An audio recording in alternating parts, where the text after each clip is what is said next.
نحمده ونصلي ونسلم على رسوله الكريم أما بعد فأعوذ بالله من الشيطان الرجيم بسم الله الرحمن الرحيم يا أيها الذين آمنوا لا تدخلوا بيوتا غير بيوتكم حتى تستأنسوا وتسلموا على أهلها ذلكم خير لكم لعلكم تذكرون فإن لم تجدوا فيها أحدا فلا تدخلوها حتى يؤذن لكم وإن قيل لكم ارجعوا فارجعوا هو أزكى لكم والله بما تعملون عليم ليس عليكم جناح أن تدخلوا بيوتا غير مسكونة فيها متاع لكم والله يعلم ما تبدون وما تكتمون صدق الله العظيم. سورۃ النور کا یہ چوتھا رکوع ہے. یہاں تک یعنی پہلے 3 رکوعوں میں اللہ سبحانہ و تعالی نے مسلم سوسائٹی اور معاشرت کو بے حیائی اور جرائم سے بچانے کے لیے حدود کا اور اس کے لیے کچھ ایسی قوانین کا تذکرہ کیا جن کے نتیجے میں اس معاشرے کو پاکیزہ بنایا جا سکتا ہے. چنانچہ 4 قسم کی حدود کا ذکر گزشتہ آیات اور رکوع میں گزر چکا ہے، اور جہاں آیت نمبر 27 سے اللہ تعالی نے ان آداب کا تذکرہ کیا ہے جن کی رعایت کرتے ہوئے وہ معاشرہ ان برائیوں کا ارتکاب نہیں کر سکتا. یعنی گویا کہ ایک تو برائی ہوتی ہے یا ایک جرم ہوتا ہے، ایک اس جرم تک پہنچنے کا کوئی ذریعہ اور وسیلہ ہوتا ہے. شریعت مطالعہ صرف یہ نہیں کہ ایک آرڈر اور قانون جاری کر دیتی ہے کہ اس پر تم پر لازم ہے کہ عمل کرو، بلکہ وہ ہر ممکنہ ان تمام راستوں کو بھی مسدود کر دیتی ہے جن کے نتیجے میں ان برائیوں اور جرائم کا ارتکاب ہوتا ہے. اصل مقصد کسی پر حد جاری کرنا نہیں ہے، کسی کو سزا دینا مقصد نہیں ہے. اصل مقصد در حقیقت ان جرائم سے اس سوسائٹی کو پاک کرنا ہے، خرابیوں سے بچانا ہے. تو خرابیوں کی طرف لے جانے والے جو ذرائع ہوتے ہیں، جو وسائل اور اسباب ہوتے ہیں، شریعت ان سے بھی روکتی ہے. چنانچہ یہاں در حقیقت انہی ذرائع اور وسائل کا بیان ہے جو برائی کی طرف لے جانے والے. اس حوالے سے اللہ نے یہاں 6 اہم آداب یا قوانین ذکر کیے ہیں جس سے وہ معاشرہ پاکیزہ بن سکتا ہے، وہ معاشرہ ادب اور اخلاق کے اعلیٰ اصولوں پر قائم ہو سکتا ہے. سب سے پہلا اور بنیادی اصول قرآن نے یہ ذکر کیے ہے کہ جب کوئی مسلمان کسی کے گھر میں جائے تو بغیر اجازت اور سلام کے گھر میں نہیں جانا چاہیے. پہلے اجازت ضروری ہے، کیونکہ انسان کے لیے امن کے ساتھ، راحت کے ساتھ کھل کے رہنے کی جو جگہ ہوتی ہے اس کا گھر ہوتا ہے. باہر تو ظاہر ہے ایک مرد ہے یا عورت ہے، وہ کھلے معاشرے میں اپنی سطر کی چیزوں کو نہ تو کھول سکتا ہے، نہ کھل کے وہ رہ سکتا ہے، چل سکتا ہے، بلکہ اسے بہت زیادہ احتیاط کرنی ہوتی ہے کہ دوسرے اس سے کوئی برا اثر نہ لے یا کسی کو اس سے کوئی اذیت اور تکلیف نہ پہنچے. اس کے لیے امن، سکون، اطمینان اور ہر طرح سے کھل کر رہنے کی جو جگہ ہے اس کا گھر ہے. پھر گھر میں مختلف کمرے ہوتے ہیں، تو ہر ایک گھر والوں میں سے ہر ایک کے لیے جو اس کا کمرہ مخصوص ہے وہ اس کے لیے اور زیادہ کھل کے بیٹھنے رہنے کی جگہ ہوتی ہے کہ دوسرے کو اس کے کمرے میں بغیر اجازت کے نہیں جانا چاہیے، چاہے گھر کے ہی کوئی افراد ہو. کمرے میں گھر والوں کو لیے بھی اجازت نہیں ہوتی کہ وہ بغیر اجازت کے اس کے دوسرے کے کمرے میں نہ جائیں. اور گھر میں گھر والے تو جن کی آمد و رفت ہے یا جو بچے ہیں، گھر کے جو ملازم ہیں، ان کے لیے تو اجازت ہے آنے کی. اجنبی آدمی کے لیے گھر میں بھی بغیر اجازت کے داخل ہونے کی اجازت نہیں. چنانچہ اللہ سبحانہ و تعالیٰ نے اس حوالے سے یہاں قانون ذکر کیا اور فرمایا اے ایمان والو لا تدخلوا بیوتا غیر بیوتکم، کسی کے گھر میں اپنے گھروں کے علاوہ مت داخل ہو حتی تستأنسوا وتسلموا علی اہلہا، یہاں تک کہ تم اجازت لے لو اور ان گھر والوں پر سلام نہ کر لو۔ تستأنسو انس سے ہے، انس کہتے ہیں کہ کسی کی صحبت اور اس کے ساتھ ہم نشینی سے جو اس کے ساتھ ایک محبت اور تعلق پیدا ہو جاتا ہے اس کو عربی میں انس کہا جاتا ہے۔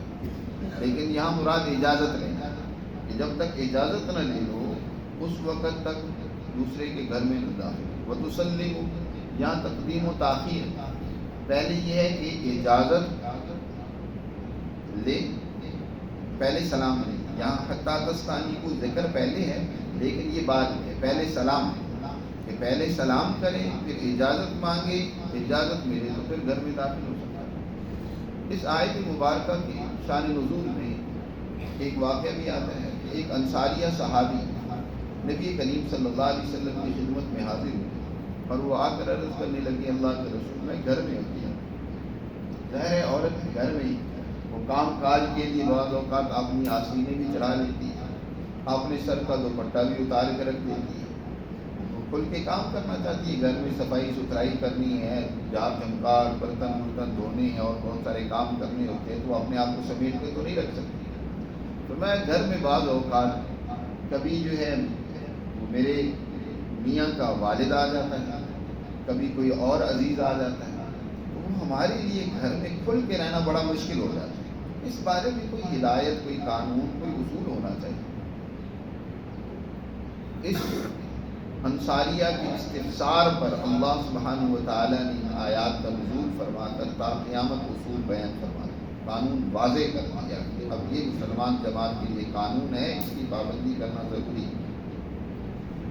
چنانچہ جب بھی کوئی گھر میں آنا چاہے جی گھر والوں میں سے ہی ہے تو اس کو بھی کچھ دروازے پر دستک دینی چاہیے۔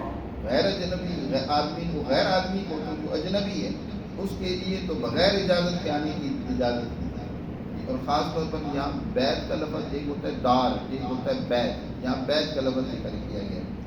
تو بیت میں یعنی کمرے کے اندر تو کسی گھر والے کو بھی، ہر ایک کا کمرہ میاں بیوی کا الگ کمرہ ہوتا ہے، مثلا بچوں کا الگ کمرہ ہے، بہن بھائیوں کا، والدین کا الگ کمرہ ہے، تو ایک کو دوسرے کے کمرے میں بغیر اجازت کے نہیں جانا چاہیے۔ ایک صحابی رضی اللہ تعالیٰ عنہ نے کہا کہ اللہ کے رسول میرے گھر میں میری یعنی والدہ کا جو کمرہ ہے اس میں میری والدہ ہی ہے، تو کیا وہاں جانے میں بھی مجھے اجازت لینی چاہیے؟ آپ صلی اللہ علیہ وسلم نے فرمایا کیا تم پسند کرتے ہو کہ تم اپنی والدہ کو کسی ایسی حالت میں دیکھو جس کا دیکھنا تمہیں اچھا نہ لگے؟ مثلا اس نے کپڑے اتارے ہوئے ہیں، بال کھولے ہوئے ہیں، ظاہر خاتون ہے، اسے کوئی بھی ضرورت ہو سکتی ہے، کوئی مطلب ہے صفائی کرنی ہے اپنے جسم کی، یا مطلب ہے کوئی اور وہ کپڑے کسی وجہ سے اس نے بال کھول رکھے ہیں، کنگھی کر رہی ہے، تیل لگا رہی ہے، کچھ بھی کر رہی ہے، یا ایسی حالت میں تم والدہ کے پاس جاؤ تو اس حالت میں والدہ کو ناپسند ہو کہ میرا بیٹا اس حالت میں میرے پاس آئے، تمہیں پسند ہوگا؟ کہا کہ نہیں، اللہ کے رسول نے فرمایا والدہ کے کمرے میں بھی جاؤ تو اجازت مانگ کر، دستک دے کر، پہلے اجازت مانگ کیا میں آؤں؟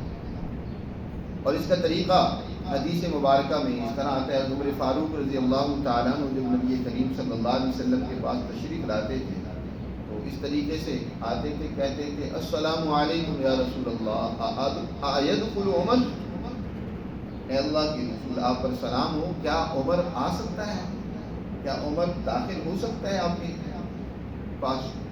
تو آپ صلی اللہ علیہ وسلم اجازت دیتے، آپ سب داخل ہو جاتے، نہیں تو آپ واپس ہو جاتے۔ اور اس کا طریقہ بھی ہے کہ اجازت 3 دفعہ لی جائے، 3 دفعہ اجازت مانگنی چاہیے، 3 دفعہ، ایک دفعہ اجازت مانگی ہے مل گئی تو ٹھیک، نہیں دوبارہ ہو سکتا ہے اس تک آواز نہ پہنچی ہو، دوبارہ اجازت مانگو، دستک ہو۔ اچھا دستک دینا بھی اجازت مانگنا ہی ہوتا ہے، یا آج کل جیسے گھروں میں بیل لگی ہوئی ہے تو بیل آپ نے بجائی ہے تو کوئی آپ اجازت مانگ رہے ہیں، اس کے لیے زبان سے کہنا ضروری نہیں ہے، بیل دینا اجازت مانگنا ہے۔ ایک دفعہ بیل دے دو، دوسری مرتبہ دے دو، زیادہ سے زیادہ انتظار کرو، تیسری مرتبہ دے دو، 3 مرتبہ کے بعد اجازت نہیں ملی تو قرآن نے کہا کہ وَإِن قِيلَ لَكُمُ ارْجِعُوا فَارْجِعُوا هُوَ أَزْكَىٰ لَكُمْ، اگر تمہیں کہا جائے واپس ہو جاؤ، اندر سے آواز آئے کہ گھر میں کوئی نہیں ہے جس سے تم نے ملنا ہے، تم واپس چلے جاؤ، بخوشی واپس چلے جاؤ، محبت بس ہو۔ اور یا اجازت اندر سے آواز ہی نہیں آتی، تمہیں اجازت نہیں دی جاتی، تو خاموشی بھی اس بات کی دلیل ہو سکتی ہے کہ یا تو وہ تمہیں اجازت نہیں دینا چاہتے، یا وہ ایسے کام میں مصروف ہیں کہ وہ چھوڑ کر باہر نہیں آنا چاہتے، تم سے ملنا نہیں چاہتے، واپس چلے جاؤ۔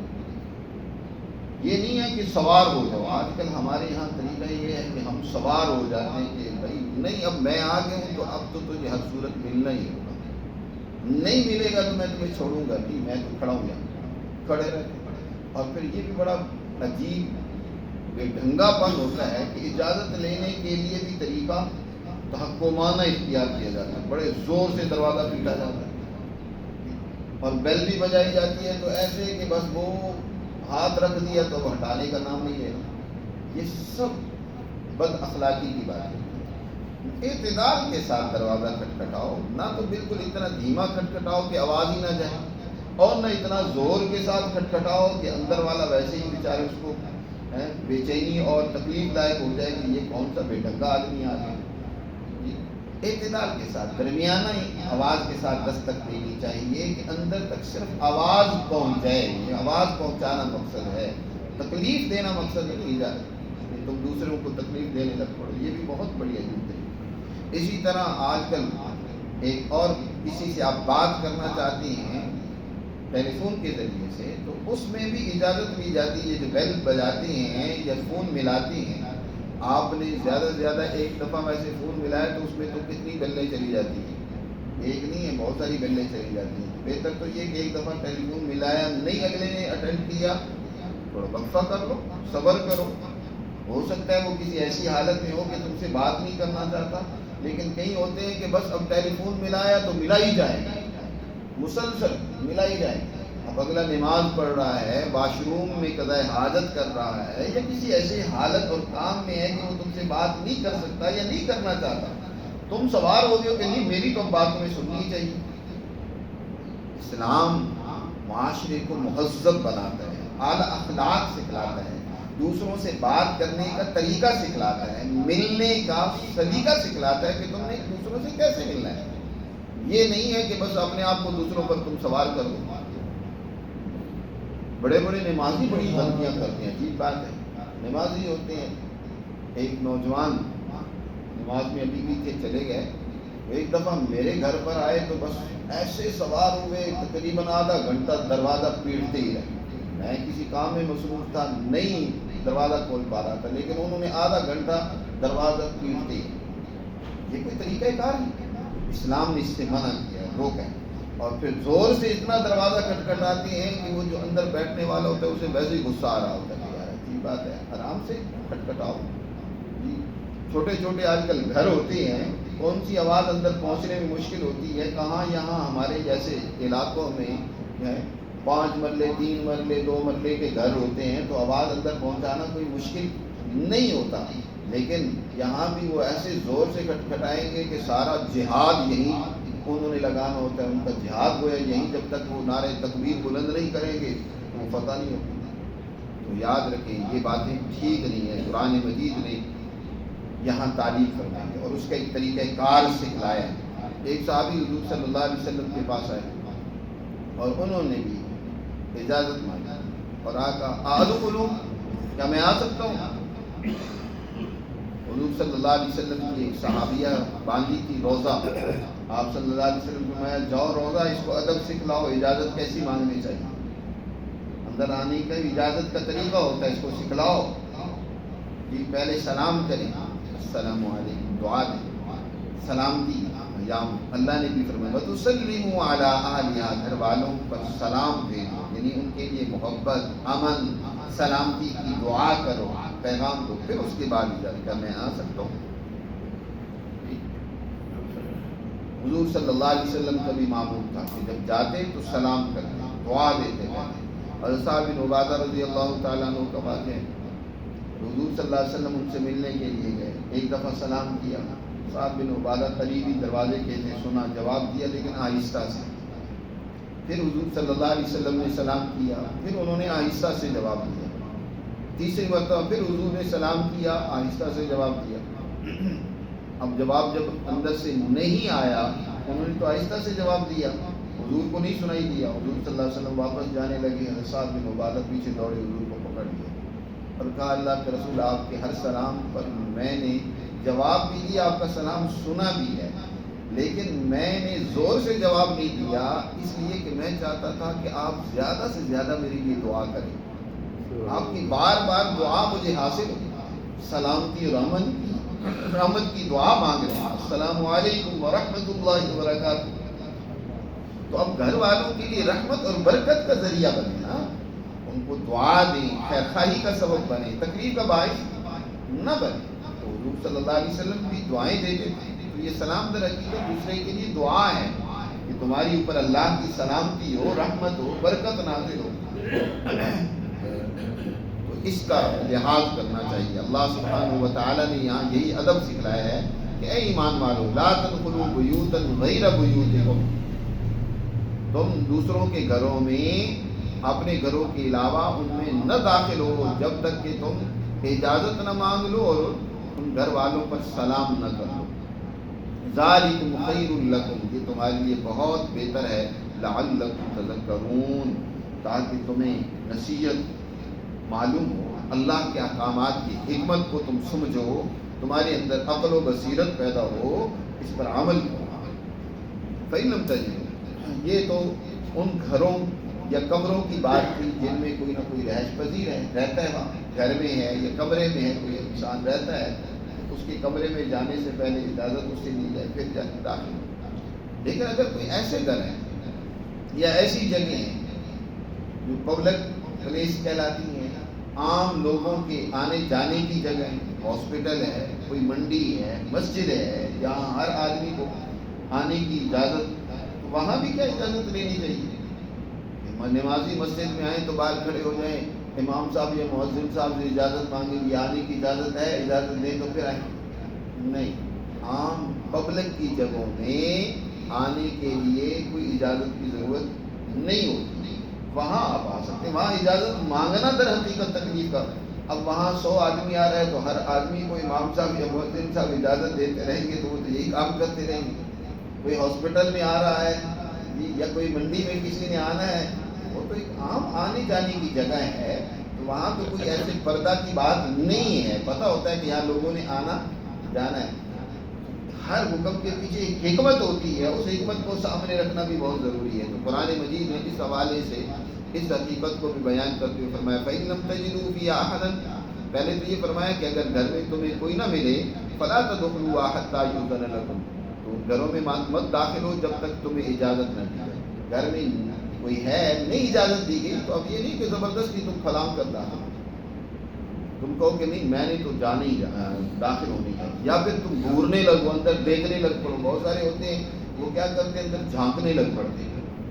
یہ بھی بہت غلط بات ہے. نبی کریم صلی اللہ علیہ وسلم نے ارشاد فرمایا جس انسان نے کسی کے گھر میں اس کی اجازت کے بغیر دیکھا, اس گھر والے کو اجازت ہے کہ اس کی آنکھیں پھوڑ دیں, اس کی آنکھیں پھوڑنے کی اجازت ہے. کسی کے گھر میں بھی بغیر اس کی اجازت کے نہیں دیکھنا چاہیے. ایسے ہی تم پھلان کے اس کے گھر میں داخل ہو جائے.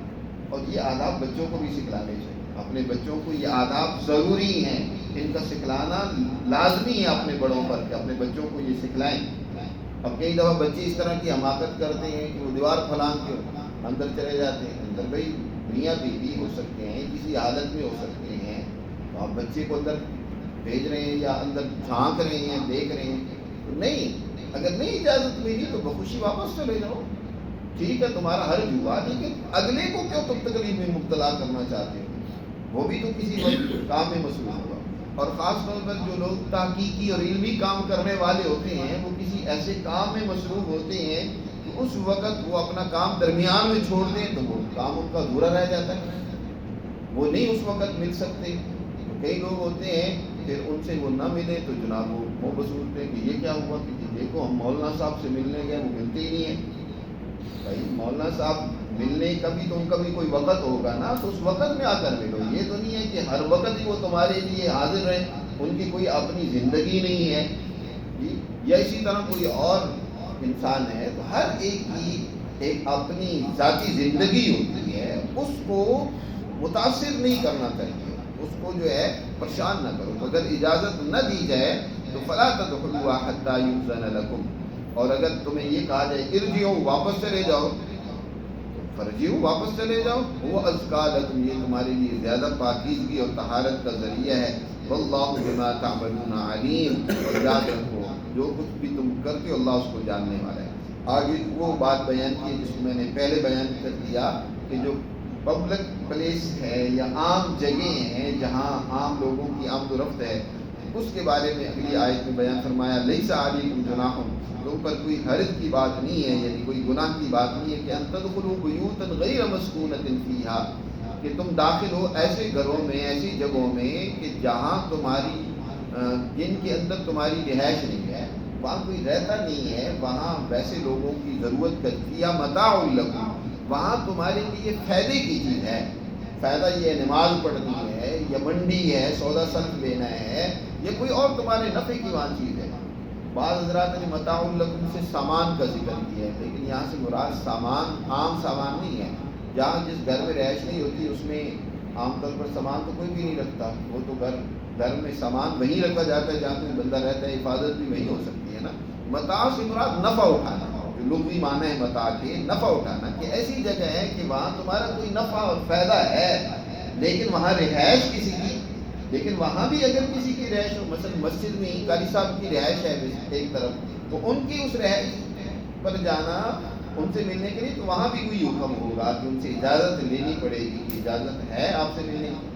کوئی ان کا کمرہ ہے مسجد کے ساتھ کوئی دفتر انہوں نے بنایا ہوا ہے، کمرہ بنایا ہوا ہے، وہاں وہ بیٹھے اپنا ذکر کرتے ہیں، مطالعہ کرتے ہیں، کچھ بھی کرتے ہیں، تو یہ نہیں ہے کہ تم ان سے اجازت لیے بغیر وہاں بھی چلے جاؤ، وہاں بھی اجازت لینی. ہاں جو عام جگہ ہے جو نماز پڑھنے کے لیے مقرر ہے یا اور کسی پبلک کے کاموں کے لیے مقرر و متعین ہے، تو وہاں جانے کے لیے اجازت کی ضرورت نہیں ہے. نہیں بھی اجازت لوگے تو کوئی تم پر کسی قسم کا الزام اور گناہ نہیں ہے. واللہ یعلم ما تبدون وما تکتمون، اور یاد رکھو اللہ جانتا ہے جو تم ظاہر کرتے ہو جو تم چھپاتے ہو. اللہ تمہارے دلوں کی بات کو جانتا ہے کہ تمہارے دل میں کیا ہے. یاد رکھو اپنے دلوں میں تقویٰ پیدا کرو، طہارت اور پاکیزگی پیدا کرو. بعض اوقات انسان ظاہر کچھ اور کرتا ہے پیچھے کچھ اور ہوتا ہے، تو یہ جو دل میں تمہارے ہے اللہ اس کو بھی جانتا ہے. اس لیے اپنے دلوں وہ تمہاری پاکیزگی دلوں تک منتقل ہونی چاہیے، دلوں میں تقویٰ اور طہارت پیدا ہونا چاہیے. تو یہ پہلا قانون ان آیات میں بیان ہوا. آگے اس طرح مزید 5 قوانین ذکر کیے گئے. انشاءاللہ تھوڑے تھوڑے ان قوانین کی تشریح ساتھ ساتھ کرتے رہیں گے. اللہ ہمیں سمجھ نصیب فرمائے.